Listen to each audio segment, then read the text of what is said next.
அனைவருக்கும் வணக்கம். மகேஷ் ஐயர் அஃபீஷியல் இந்த சேனலில் உங்கள் எல்லாரையும் சந்திக்கிறதுல ரொம்பவே மகிழ்ச்சி. மகேஷ் ஐயர் சார் காசி யாத்திரைக்கு ஒரு புனித பயணம் ஏற்பாடு செஞ்சுருக்காங்க. இந்த புனித பயணத்தில் யாரெல்லாம் கலந்துக்கணும்னு ஆசைப்படுறீங்களோ நீங்கள் எல்லாருமே வீடியோவில் தெரிகிற நம்பருக்கு கால் பண்ணி அதனுடைய விவரங்களை கேட்டு தெரிஞ்சுக்கிட்டு நிச்சயமாக இந்த பயணத்தில் கலந்துக்கோங்க. எல்லாருமே செல்லக்கூடிய ஒரு அற்புத புனித பயணமாக இது இருக்கும். அதுவும் மகேஷ் ஐயர் சார் கூட நீங்கள் இணைந்து அந்த புனித பயணத்தை ஃப்ளைட்லேயே மேற்கொள்ளலாம். ஸோ இது ஒரு அற்புத வாய்ப்பு, எல்லாருமே பயன்படுத்திக்கோங்க. இன்றைக்கி சார்கிட்ட நான் ஒரு ரேண்டமான கொஸ்டின்ஸ் எடுத்துகிட்டு வந்திருக்கேன். நீங்கள் கமெண்ட்ஸில் கேட்ட கொஸ்டின்ஸும் இதில் மிங்கிளாகி தான் இருக்குது. ஸோ நிகழ்ச்சியை எல்லாரும் முழுமையாக பாருங்கள். சாரை சந்திக்கலாம். வணக்கம் சார். வணக்கம் சார். உங்களுடைய காசி யாத்திரை பற்றி பொதுமக்களுக்காக சொல்லுங்கள். எப்போ காசி யாத்திரை நீங்கள் பொதுமக்களோட காசிக்கு செல்ல போகிறீங்க? நவம்பர் 11 இந்த காசி யாத்திரை பண்ணியிருக்கோம். காசியில் நிறைய அதிசயம். பொதுவாக இந்த ஒரு வருஷத்துக்குள்ளே யாராவது திதி கொடுக்கலைன்னா இந்த காசி யாத்திரை பயன்படுத்திக்கலாம். உங்களுக்கு ரொம்பவுமே விசேஷம்.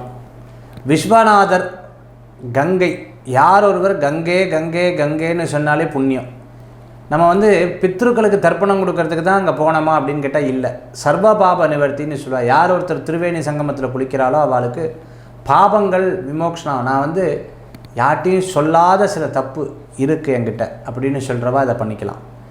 இல்லை சார், எனக்கு இன்னையிலேருந்து இந்த விஷயங்கள்லாம் போகணும், எனக்கு பிடிச்ச அந்த கெட்ட விஷயங்கள் துர்விஷயங்கள்லாம் போகணும், அதுவும் திருவேணி சங்கமத்தில் ஸ்நானம் பண்ணுறது ரொம்பவுமே சிறப்பு. இப்படி பல விஷயங்கள் பரிகாரத்துக்காகவும் பிரார்த்தனைக்காகவும் திருவேணி சங்கமம் போகலாம். அவ்வளோ சிறப்புகள் கொண்டது திருவேணி சங்கம ஸ்நானம். காசி விஸ்வநாதர் தரிசனம், பைரவர் தரிசனம் ரொம்ப கோடி புண்ணியம். இதில் பதிவு பண்ணணும்னு நினைக்கிறவா ரொம்ப ப்ரீமியமாக போகிறோம். பதிவு பண்ணணும்னு நினைக்கிறவா பெங்களூர்லேருந்து நம்ம கிளம்ப போகிறோம். கீழே இருக்கக்கூடிய எண்ணுக்கு தொடர்பு கொள்ளுங்கள். ரொம்ப லிமிட்டட் சீட்ஸ் தான் நம்ம கூட்டிகிட்டு போக போகிறோம். ரொம்ப விசேஷமான யாத்திரை ஸ்கந்தா டூர்ஸ் அண்ட் ட்ராவல்ஸோடைய காசி யாத்திரை. ரொம்ப அருமையான யாத்திரையாக சொல்லியிருக்கீங்க சார். பொதுமக்களுக்கு பயனுள்ளதாக இருக்கும். நிச்சயமாக யாரெல்லாம் காசி யாத்திரை செல்லணும் அப்படின்னு ஆசைப்படுறீங்களோ வீடியோவில் தெரிகிற நம்பருக்கு கால் பண்ணி உங்களுடைய காசி யாத்திரையை புக் பண்ணிக்கலாம். சார், இன்றைக்கி பொதுமக்கள் கேட்ட கேள்விகள் எல்லாமே நான் கொண்டு வந்திருக்கேன். அதை ஒவ்வொன்றா நான் கேட்குறேன். அதுக்கு நீங்கள் பொதுமக்களுக்கு விடை சொல்லுங்கள் சார். அதில் ஃபஸ்ட்டு கேள்வி என்ன அப்படின்னு பார்த்தீங்கன்னா, இப்போ மாவிலை தோரணம் வீட்டில் கட்டுறாங்க இல்லையா, இந்த மாவிலை தோரணம் காஞ்சதுக்கு அப்புறம் அதை என்ன பண்ணுறது அப்படின்னு கேட்டிருக்காங்க சார். அதுக்கு உங்களுக்கு ஒரு உதாரணம் சொல்கிறேன். அதில் மாவிலை தோரணம் காஞ்சதுக்கப்புறம் எடுத்து அதை பொடி பண்ணி வீட்டில் சாமி விளக்கெல்லாம் இருக்குது பார்த்தீங்களா, அந்த விளக்கு வீட்டில் சாமி பொருட்கள்லாம் இருக்கு இல்லையா, அதெல்லாம் நீங்கள் வாஷ் பண்ணலாம். ரொம்ப பளபளன்னு இருக்கும். கோயிலில் என்ன பண்ணுவோம், அந்த சுவாமி விக்கிரகத்தை கழுவுறதுக்கு இதை வச்சு பயன்படுத்துவாங்க. ரொம்பவுமே சிறப்பு. அதனால் அந்த வீட்டில் இருக்கக்கூடிய மாவிலை கருகின மாவிலையை வீட்டில் வைப்பது அவ்வளோ விசேஷங்கள் கிடையாது. பூஜை ரூமில் இறை விக்கிரகங்களுக்கு நம்ம பூ போடுவோம் இல்லையா, அந்த பூ காஞ்சதுக்கு அப்புறம் அதை எப்படி சரியான முறையில் நம்ம அப்புறப்படுத்தினா தோஷம் வராது அப்படின்னு ஒரு நேயர் கேட்டிருக்காங்க. நிறையா பேர் எடுத்து இதில் துளசியில் போட்டுடுறா, செடிகளில் போடுறா, அருகம்புல்லில் போடுறா. ஏன்னா அந்த அருகம்புல் தான் அடுத்த நாள் சுவாமிக்கு எடுத்து போடுவாங்க. பார்த்துருக்கீங்களா? ஓடுற ஜலத்தில் விடலாம். அதே மாதிரி பார்த்துட்டேன்னா அதை கால் மிதிக்கிற இடத்துல போடக்கூடாது. குப்பையில் மற்ற குப்பையோடு சேர்ந்து போடுறது அவ்வளோ விசேஷம் கிடையாது. ஏதாவது மண் இருந்ததுன்னா அந்த மண்ணில் போட்டு விடுறது நல்லது. அப்படி போடுறது நல்ல பலன்களை கொடுக்கும்.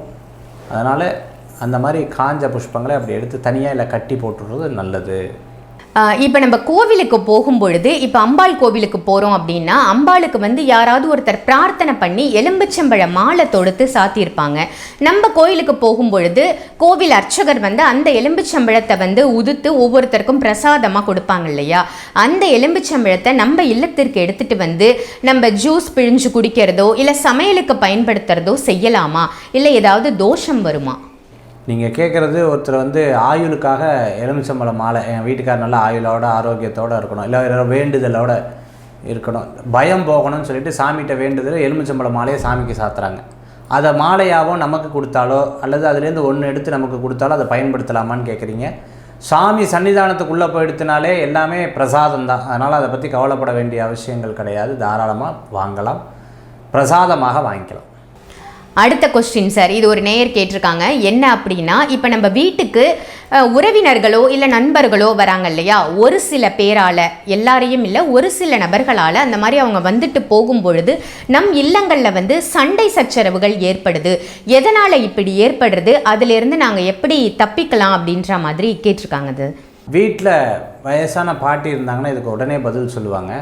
என்ன பண்ணுவாங்கன்னா, வீட்டில் யாராவது வந்துட்டு போன உடனே கை காலை சுத்தமாக கழுவிண்டு ஒரு திருஷ்டி சுற்றி போட்டுருவா. இது எப்போவுமே அந்த காலத்தில் இருக்கக்கூடிய ஒரு பழக்கம். அது குழந்தையில இருந்தாலும் பெரியவங்களாக இருந்தாலும் திருஷ்டி சுற்றி போடுவா.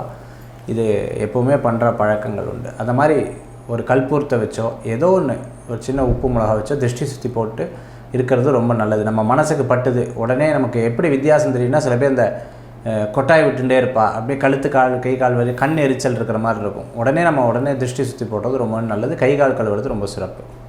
எதனால இந்த மாதிரியான சண்டை சச்சரவுகள் வந்து ஏற்படுது, அதிலிருந்து எப்படி தப்பிக்கலாம் அப்படின்னு கேட்டிருக்காங்க சார். ஒரு ஜாதகத்தில் லக்னம் கெட்டு போச்சு, 10ஆம் இடம் கெட்டு போச்சுன்னா இந்த மாதிரி வரும். நான் வந்து நல்லது தான் சார் பண்ணுறேன், ஆனால் கெட்ட பேர் வந்துட்டே இருக்கேன். என் வீட்டுக்காரே என்னை பற்றி பின்னாடி பேசுகிறா, மனைவியே பின்னாடி பேசுகிறா, என்னோடய அம்மா பேசுகிறா, அப்பா பேசுகிறா, பெரியப்பா பேசுகிறா, சித்தப்பா பேசுகிறா, நண்பர்கள் பேசுகிறா, யார்ட்டையுமே நான் இப்போ பேசுகிறது இல்லை சார். ஆனாலும் என்ன சொல்லிட்டு இருக்கா, குத்தம் குறை அட்வைஸ், அச்சோ இப்படி பண்ணிட்டு இருக்காளே சார். ஆனால் எனக்கு என்னமோ ஒரு சில பேர் நல்லா பிடிக்கிறது பேசிடுறேன், ஒரு சில பேர் என்ன பண்ணுறேன்னா என்னை பிடிக்கவே இல்லை, அவன்கிட்ட பேசவே இல்லை, ஆனால் என்னை பற்றி போய் பின்னாடி பேசின்னு இருக்கா. இந்த மாதிரி இருக்கும்போது நான் என்ன பண்ணுறது, எனக்கு ரொம்ப மன வேதனையாக இருந்துட்டுருக்கேன், நான் ரொம்ப மனசு கஷ்டமாக இருந்துட்டுருக்கேன் அப்படின்னு சொல்கிறவங்க உடனே என்ன பண்ணணும் அப்படின்னு கேட்டிங்கன்னா, அந்த சுவாமிக்கு பிரதட்சணம்னு சொல்லுவாள். பிரதட்சணம் பார்த்துருக்கேன் இல்லையா கோயிலில். அதாவது மனசு கஷ்டமாக இருக்கும்போது அடுத்த நாள் காலையில் போய் ஒரு 11 தடவை வலம் வந்து சாமி நமஸ்காரம் பண்ணுங்க. உங்களுடைய யாரெல்லாம் உங்களை எதிர்த்து பேசுகிறாலோ அந்த எதிர்த்து பேசுகிறவங்க உங்களை பற்றி மறந்துடுவான். சரி, இப்போ பிரதட்சணத்தை பற்றி நீங்கள் சொல்லும் பொழுது, ஒரு கோவிலுக்கு நம்ம போகிறோம் அப்படின்னா பொதுவாக எந்த ஆலயத்திற்கு சென்றாலும் எத்தனை முறை வலம் வரணும்? 3, நவக்கிரகத்துக்கு 9. அதே மாதிரி அந்த பரிவார தெய்வங்கள் எத்தனை இருக்கோ அதுக்கு தகுந்தாப்பில் நீங்கள் வலம் வரணும். சார், நீங்கள் நவகிரகத்தை பற்றி சொல்லும் பொழுது, இப்போ நம்ம ஒரு ஆலயத்துக்கு போகிறோம் அப்படின்னா ஆலயத்தில் இருக்கக்கூடிய கர்ப்பகிரகத்தில் இருக்கக்கூடிய பிரதான தெய்வத்தை வந்து முதல்ல வணங்கணுமா, இல்லை நவகிரகத்தை வணங்கிட்டு அதுக்கப்புறம் இறைவனை வணங்குவது சிறப்பா? அதாவது ஃபஸ்ட்டு அந்த கோயிலை பொறுத்து இருக்குது. ஃபஸ்ட்டு பிள்ளையாரை பார்க்கணும், அதுக்கப்புறம் பரிவார தெய்வங்களை பார்த்து விட்டு சுற்றிட்டு அதுக்கப்புறம் நேராக மூலஸ்தானத்தை பார்த்துட்டு போகலாம். சில கோயிலில் பரிவார தெய்வம் நவகிரகம் தள்ளி இருக்கும். சாமியை பார்த்துட்டு வந்து நவகிரகத்தை சொல்லிவிட்டு ஆஞ்சநேயரை பார்த்துட்டு நீங்கள் கிளம்பலாம். கடைசியில் நவகிரகத்தை பார்த்துட்டு போகிறத விட ஆஞ்சநேயரை நமஸ்காரம் பண்ணிவிட்டு கிளம்பலாம். சார், இப்போ நம்ம கோவிலுக்கு போயிட்டு ரிட்டர்ன் வரும்போது நேராக நம்ம இல்லங்களுக்கு வரணுமா, இல்லை வேறு ஏதேனும் விஷயங்கள் இருக்குது நான் அதுக்கு போயிட்டு அப்புறம் வீட்டுக்கு வரலாமா அப்படின்னு கேட்கக்கூடிய நேயர்களுக்கு என்ன சார் பதில்? தெரிஞ்ச பலன்தான், நம்ம வீட்டுக்கு தான் வரணும். ஹோட்டலுக்கு போய் சாப்பிட வேண்டியிருக்கு, நான் ரொம்ப தூரம் இருக்கேன், யாரோ வீட்டில் வந்து நான் கூப்பிட்ருக்கா சாப்பிட வேண்டியிருக்கு, ஒருத்தர் சொந்தக்கார வீட்டிலேருந்து தான் கோயிலுக்கு போகிறேன், திருப்பி அவள் வீட்டுக்கு வரேன், திருப்பி எங்கள் வீட்டுக்கு வர வேண்டியிருக்கு, என்ன பண்ணுறது, இந்த மாதிரி முடியாத விஷயங்கள் அந்த மாதிரி இருக்கிறதுக்கு அந்த சுவாமி பிரசாதத்தை வீட்டுக்குள்ளே எடுத்துகிட்டு போனாலே போதும், நல்ல புண்ணியமான தக அமையும். கோயிலுக்கு போயிட்டு வீட்டுக்கு போயிடுறால இன்னொரு விஷயம் முக்கியமாக சொல்கிறேன். கோயிலுக்கு போயிட்டு நேராக வீட்டுக்கு வரும்போது கால் கழுவக்கூடாது. 2 நிமிஷம் உட்காந்ததுக்கப்புறம் கால் கழுவணும். கோயிலுக்கு போய் யாராவது வீட்டுக்கு போயோ, கோயிலுக்கு போய் யாராவது கடைகளுக்கு போயோ, கோயிலுக்கு போய் வேற எங்கேயாவது போயிட்டு அதுக்கப்புறம் வீட்டுக்கு வந்தால் கை கால் கழுவிட்டு வீட்டுக்குள்ளே வரணும்.